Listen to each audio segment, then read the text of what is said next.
أعوذ بالله من الشيطان الرجيم. بسم الله الرحمن الرحيم. والنازعات غرقا والناشطات نشطا والسابحات سبحا فالسابقات سبقا فالمدبرات أمرا يوم ترجف الراجفة تتبعها الرادفة قلوب يومئذ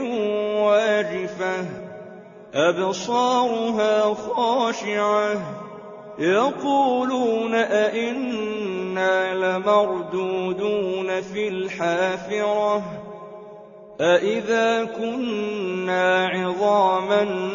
نخرة قالوا تلك إذا كرة خاسرة فإنما هي زجرة واحدة فإذا هم بالساهرة هل أتاك حديث موسى إذ ناداه ربه بالواد المقدس طوى اذهب إلى فرعون إنه طغى فقل هل لك إلى أن تزكى وأهديك إلى ربك فتخشى فأراه الآية الكبرى فكذب وعصى ثم أدبر يسعى فحشر فنادى فقال أنا ربكم الأعلى فأخذه الله نكال الآخرة والأولى إن في ذلك لعبرة لمن يخشى أأنتم أشد خلقا أم السماء بناها رفع سمكها فسواها وأغطش ليلها وأخرج ضحاها والأرض بعد ذلك دحاها أخرج منها ماءها ومرعاها والجبال أرساها متاعا لكم ولأنعامكم فإذا جاءت الطامة الكبرى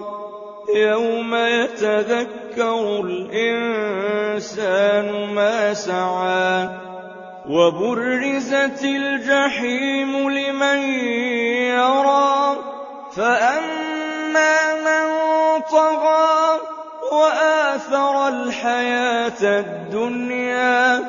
فإن الجحيم هي المأوى وأما من خاف مقام ربه ونهى النفس عن الهوى فإن الجنة هي المأوى يسألونك عن الساعة أيان مرساها فيم أنت من ذكراها إلى ربك منتهاها إنما أنت منذر من يخشاها